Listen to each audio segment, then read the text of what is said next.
Hey guys, today is Monday, October 19th. It is 5:02 p.m. and the temperature outside is 9 degrees Celsius.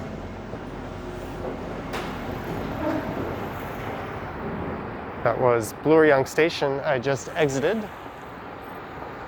And that's a look north up Yonge Street. And the plan for this walk is to turn left onto Bloor Street East. And I'll walk east for the entire length of Bloor Street.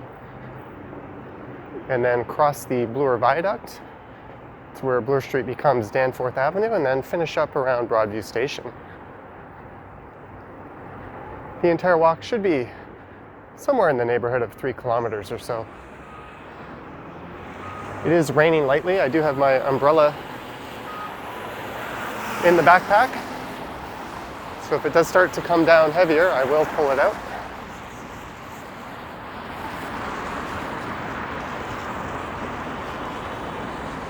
There's a look up 1 Bloor Street West.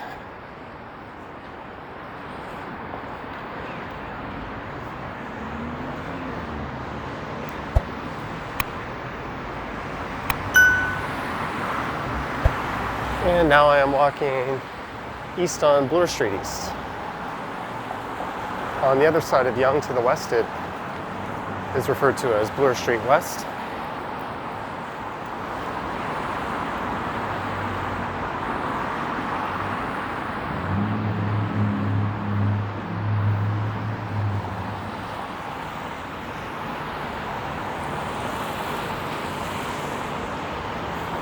You can access the subway station from either side of the street.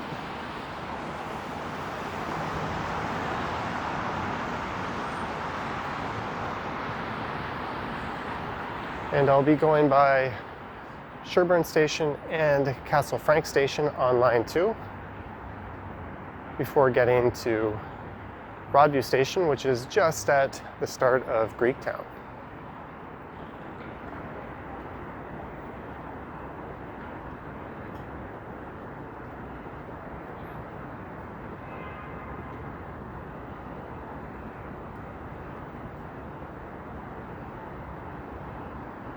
This is often part of Bloor Street I capture on cycling videos, but I don't really walk along here too often.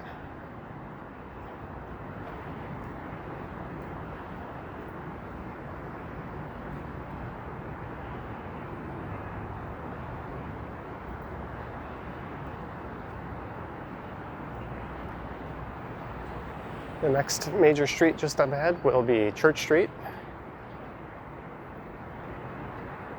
And that's part of the Church and Wellesley neighborhood. Just to the south would be the area known as the Village.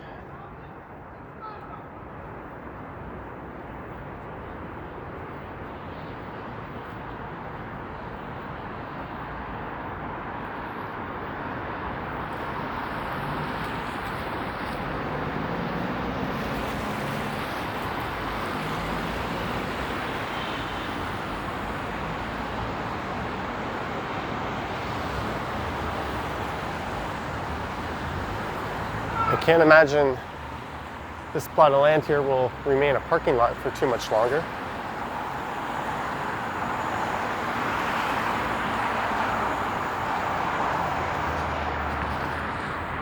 A good number of these surface lots have been disappearing over the last few decades.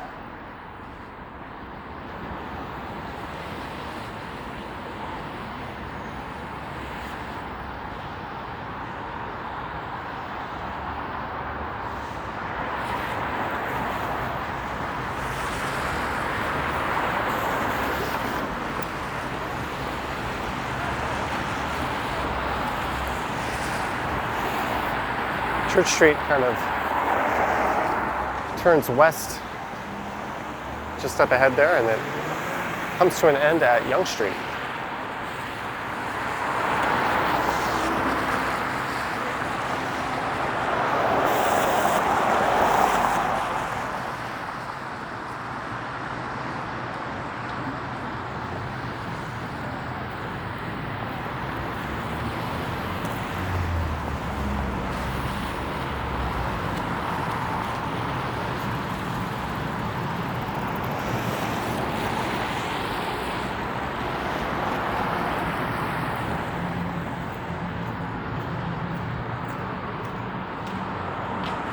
And just there on the left is one of my favorite older building in downtown Toronto. That's the Manufacturers Life Insurance Company building.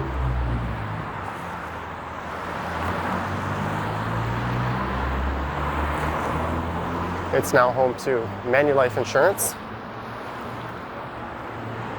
It was originally completed in 1925. Well, the original 8-story structure was. They have since added a few more floors to the top, you can see. I'm not sure when those were added, but they were done in the same style of the rest of the building. And one of the founders of the Manufacturers Life Insurance Company was George Gooderham, known for the Gooderham and Worts Distillery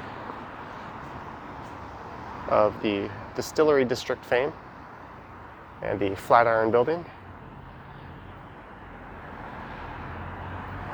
And this here is New St. Paul's.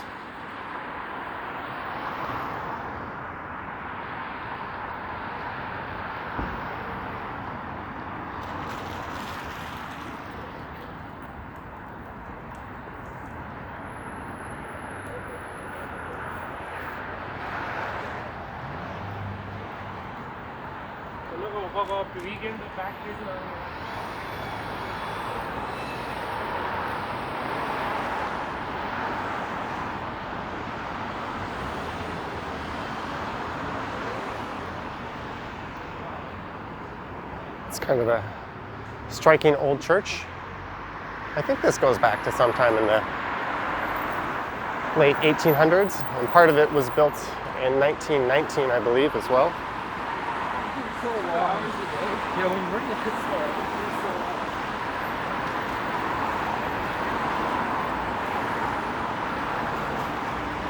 There's a Finn McCool's. That's a chain of pubs here in the city. They don't seem to have any outdoor customers today, as it's the only kind of customer they could have other than takeout.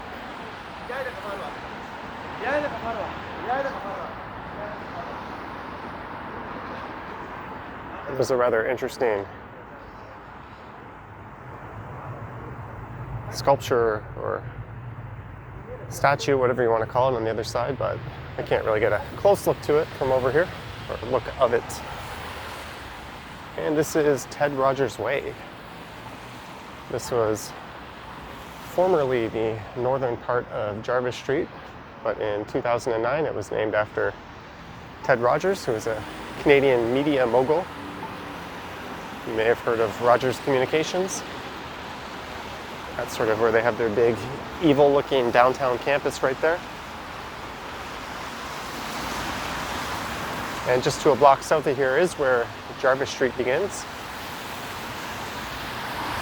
If you've watched my live streams, you know I'm not particularly fond of this company.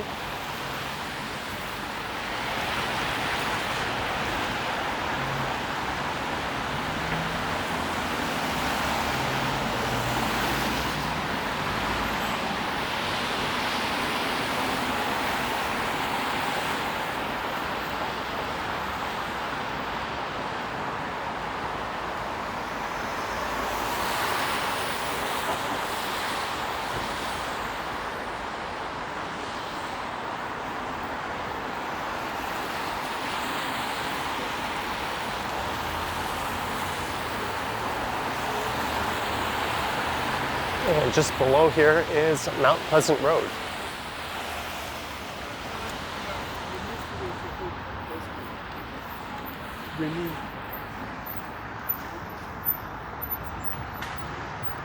You could take that north up to the Yonge and Lawrence neighborhood.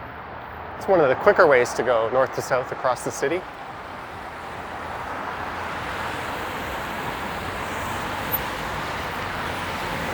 And this street is Huntley Street. There's a look at the Rogers campus.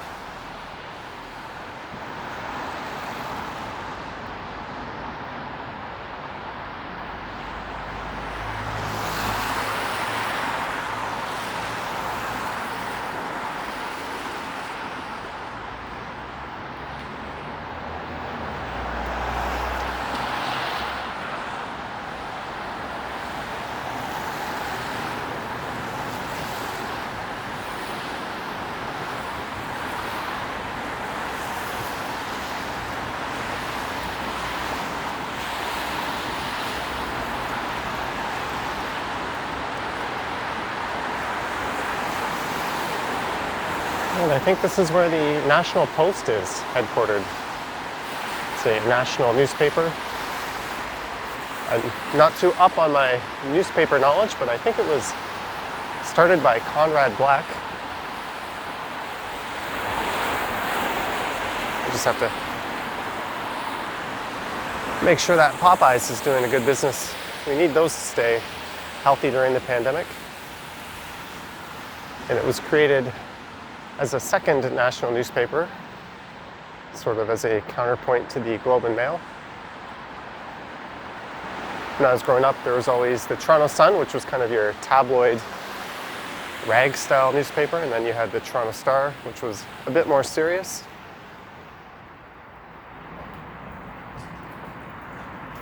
And the Globe and Mail for national perspectives, but I think since that time, newspapers have sort of become a lot more divided. They tend to lean extreme to the left or to the right.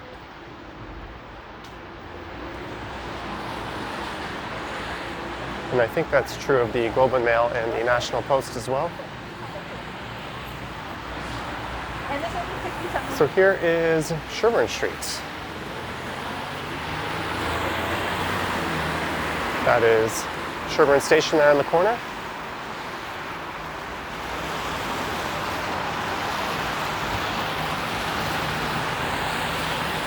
And just to the north is the Rosedale neighborhood.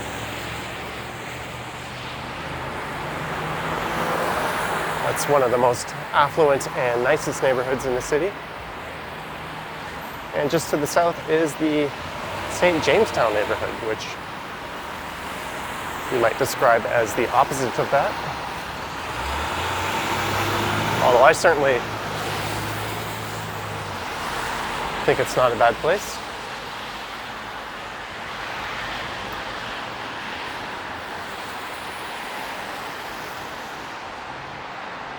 And here's where things perhaps get a little bit less interesting, depending on how you see things. That's a look south into St. Jamestown, as most of the commercial development kind of goes away until you get back into Greektown.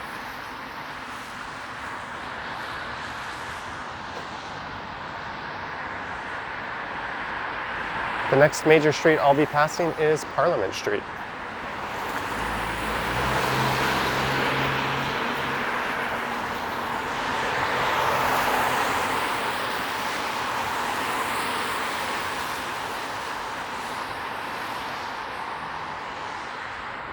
I'm planning on doing a walk through this St. Jamestown area in the near future.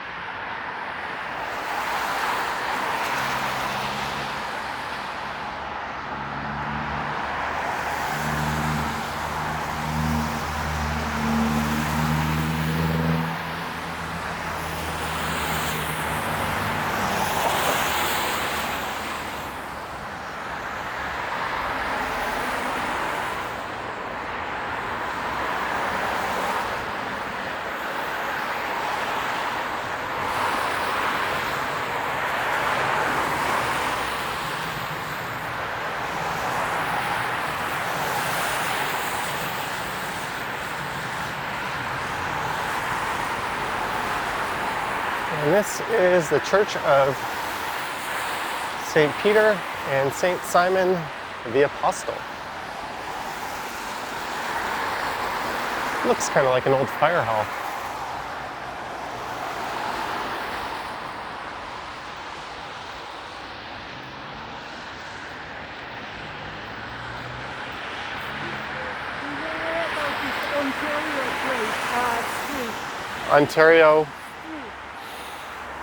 Ontario streets. No, you're challenging me. Oh, sorry. Maybe I am having a total brain fart, but I do not know where Ontario Street is. But this is kind of a beautiful little street. She kind of started walking away from me. I was about to offer pulling up my phone and looking it up with one hand awkwardly, but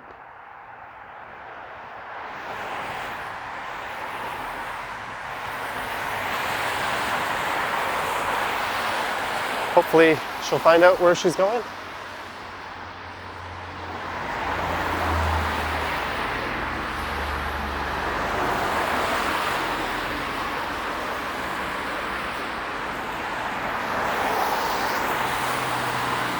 There's a new condo going in on the right. I'm thinking about jaywalking here. I think it might be a bit more interesting on the other side, but I'm not seeing a break in traffic big enough to safely do that.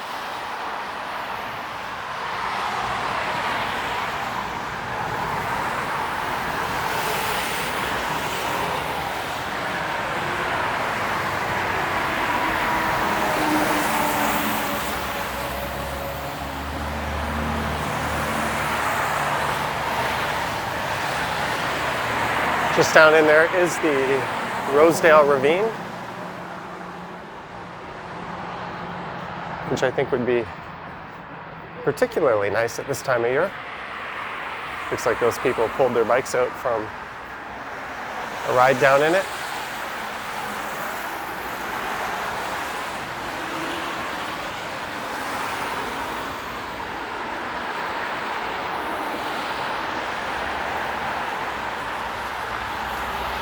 I'll just stay on this side and cross at the next lights.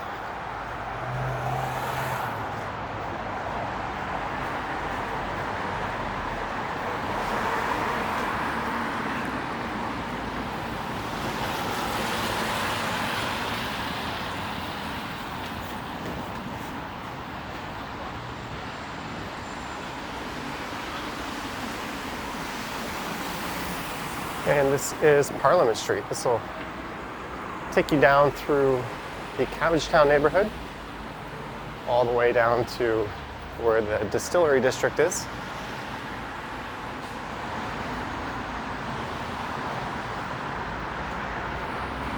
And what's interesting is there's no way to turn left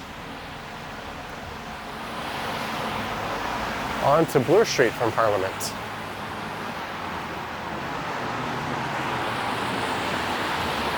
Gotta be careful that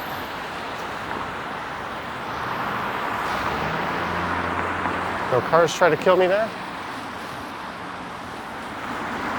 But you can see there's a no left turn sign there.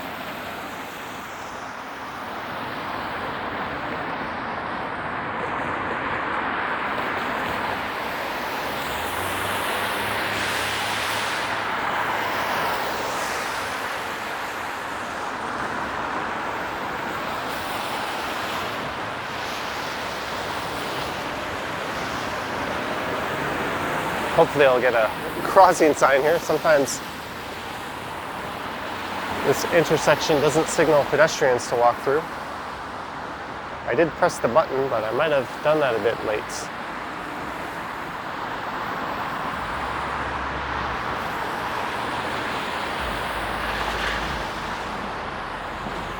This is not what you would call a pedestrian-friendly intersection.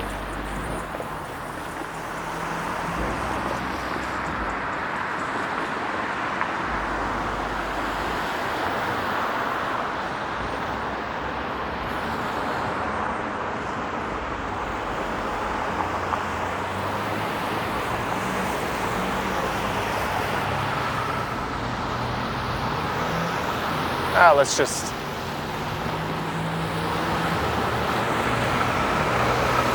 take this side. I wanted to look over the Rosedale Ravine from the north side, but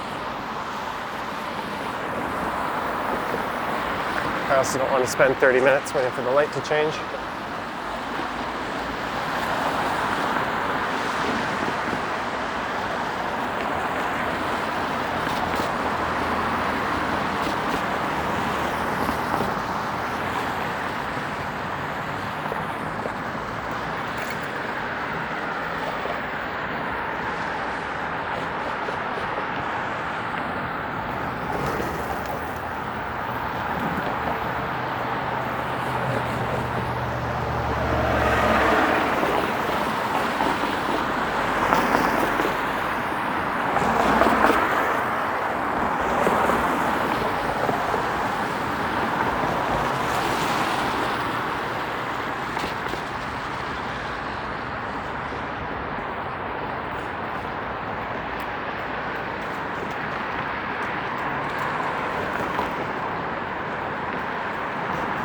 Here's a look down into the ravine. A lot of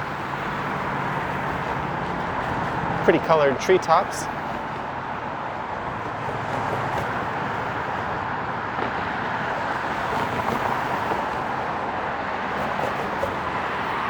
If I'm not mistaken, that might be Rosedale Valley Road underneath.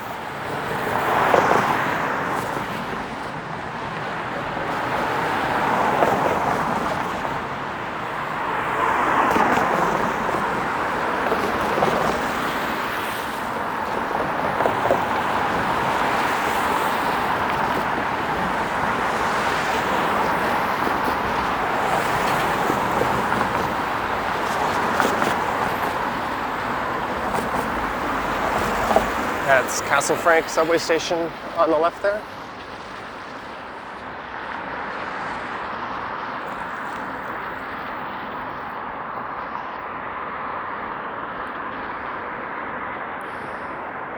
That's the line 2 of the subway network.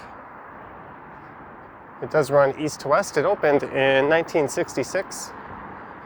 And for the most part, I think for the entire part actually, the subway line itself is just to the north of Bloor Street and Danforth Avenue.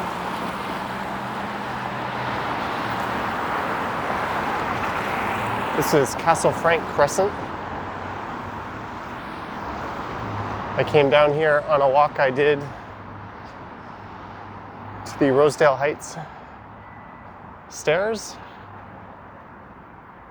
I bet that would be a particularly gorgeous street to take a stroll down right now.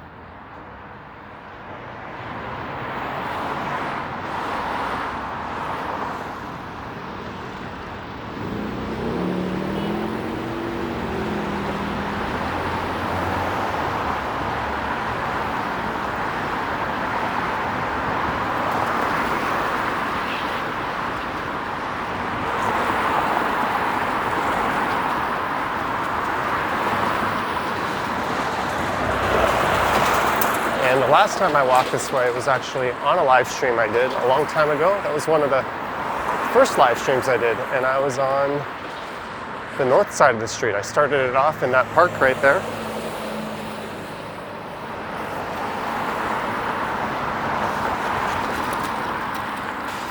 And just to the right here is where you would enter Rosedale Heights Secondary School. And we seem to have found a squirrel party.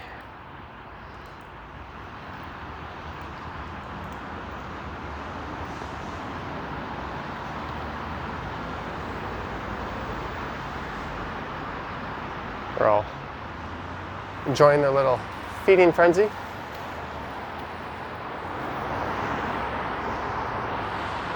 I'm pretty sure every single time I've walked down here, there's a tow truck waiting just there. It's probably one of the few spots they can wait in the city without getting heck from a parking enforcement officer.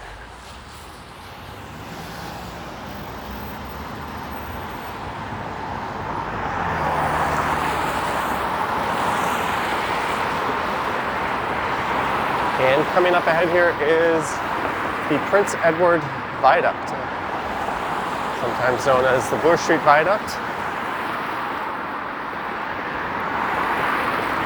This was built in 1919. It's a truss arch bridge. It spans a little under 500 meters, and there are 2 subway rail tracks just underneath the street surface here.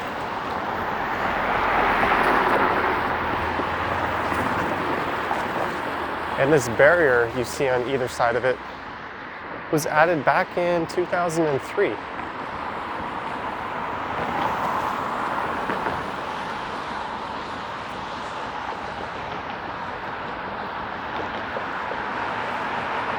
And that was added as a suicide prevention measure. There were an alarming number of suicides occurring off this particular bridge.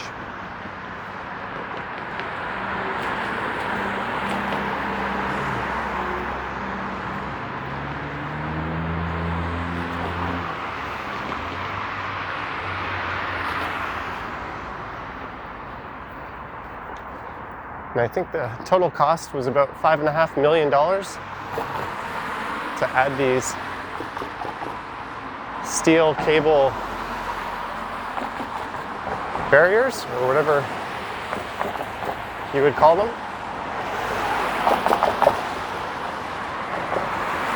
And what's interesting is the number of suicides in the city hasn't decreased at all. Since this was added, people have simply increased the number of other ways in which they've unfortunately been committing suicide. I think the most common way is to jump in front of a subway train right now.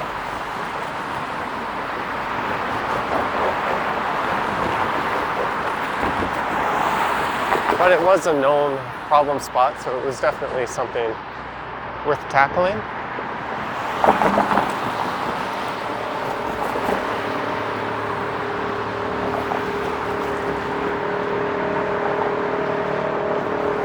And that is Broadview Avenue down there. Maybe I can get my camera all the way. Oh, it's right into a spider web. Seeing if I can get a unobstructed view. I don't think that's going to be possible. That's Broadview Avenue with some railway tracks just on the left, and the Don River to the left of that, and off in the distance there is the Don Valley Parkway.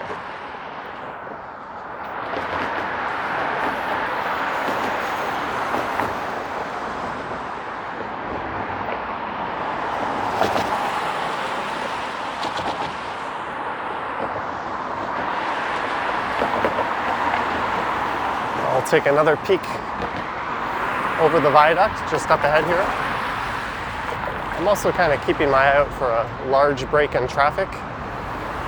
Maybe I'll run across to the other side. You can hear a train rumbling underneath right now.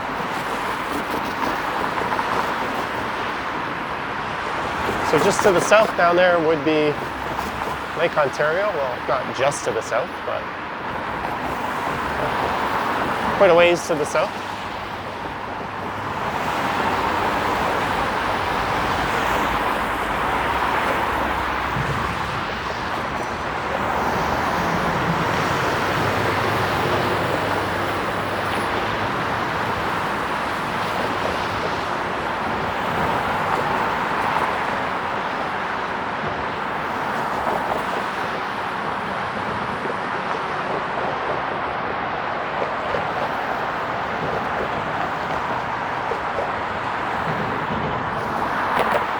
There is a trail that runs alongside the Don River underneath here.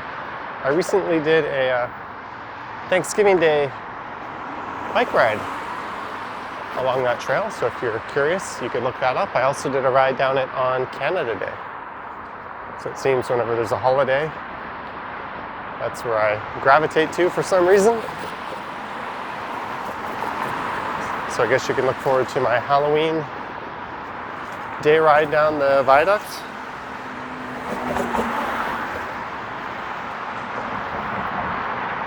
There's a look down at the Don River itself. And there's the trail which runs parallel to it.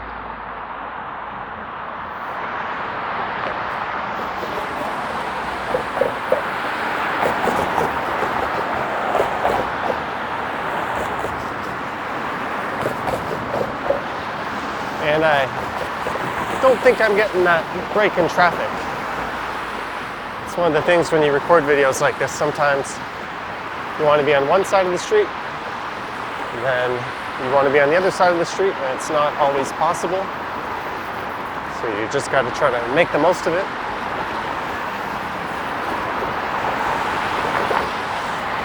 I suppose I could always chop the video up and just go to the other side and take a look and edit that side in, but I kind of like all my videos to be one long continuous walk, and that's okay. I'll get back and record the other side of this at some point in the future anyways.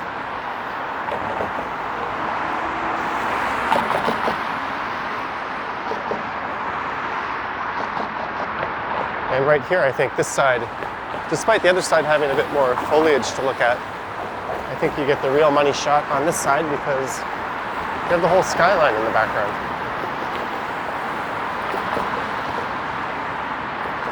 We'll go take a look at the vantage point that guy was so interested in.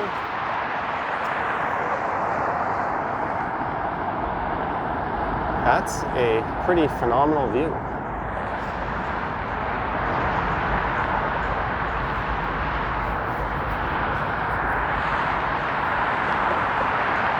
Actually, I'm gonna set the camera down for a second.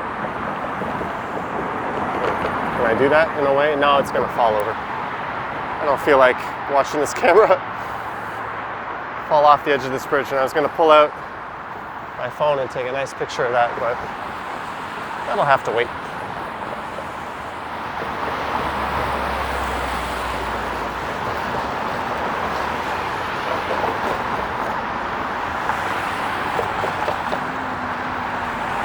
Although apparently the new model of this camera I'm using will be released tomorrow. Often tech companies like to sprinkle some review units in, and all the tech YouTube channels start to review them early.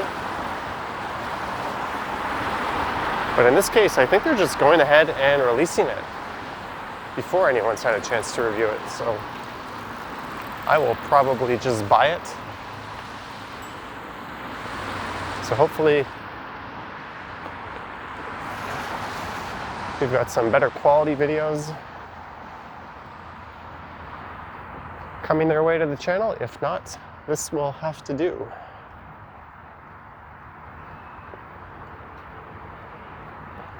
This is always a super confusing section to be riding your bike on because you would not want to be on the right side. So I don't know why they have it like this, giving you all these different channels to move over to the left. Because if you stay to the right, it'll funnel you onto the Don Valley Parkway North, which is what we just walked over. And that would be considered a highway where you're not supposed to take your bike.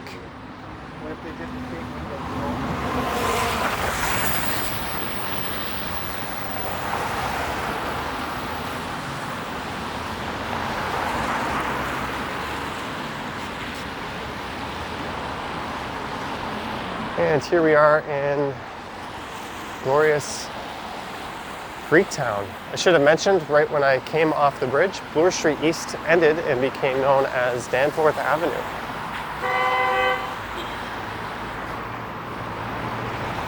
Some poor and happy folks. You also have to be careful here because even when you get the light, sometimes cars don't really slow down. I've seen that a number of times riding my bike.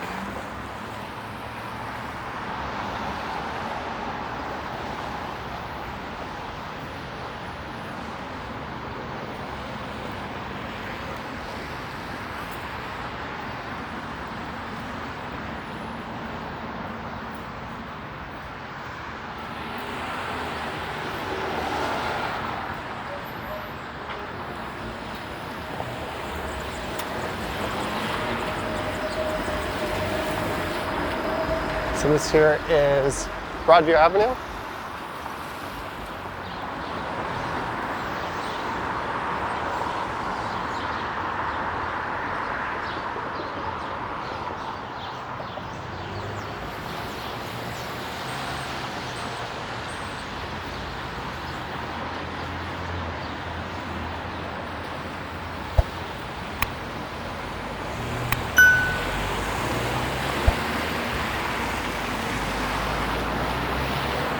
And just to the south here, about a 5-minute walk, is Riverdale Park, and I think I'll be heading there as soon as I finish wrapping up this video, and I'll try my hand at a live stream. I tried one from there yesterday. I ran into some technical problems, so I had to kill that, but it's not actually raining right now, so maybe I can squeeze in a live stream for a bit.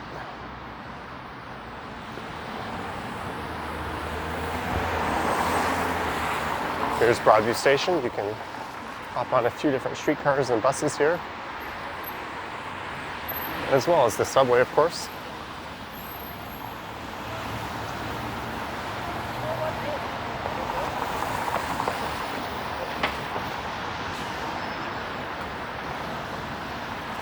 I'm assuming that guy is a member of the armed forces.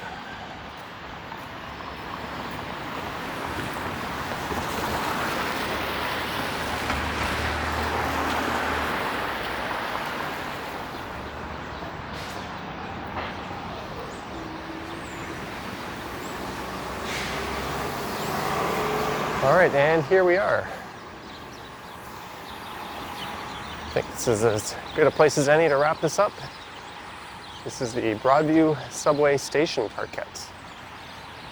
Surely they could have found a better name than that. This squirrel seems skeptical of my presence.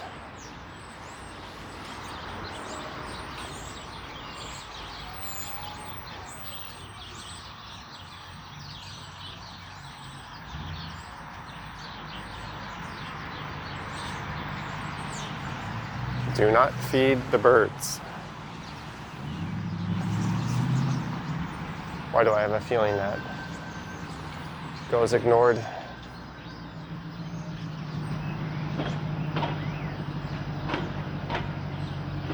He's probably forgotten where he's buried all his nuts. Anyways, I hope you enjoyed this walk across the entire length of Bloor Street East, starting at Broadview Station and heading over to the start of Greektown, just in front of Broadview Station. There are links to my Patreon account and Instagram in the description if you're interested, as well as there's an option for channel membership on the main page. Thanks for watching, guys, and I will catch you on the next one.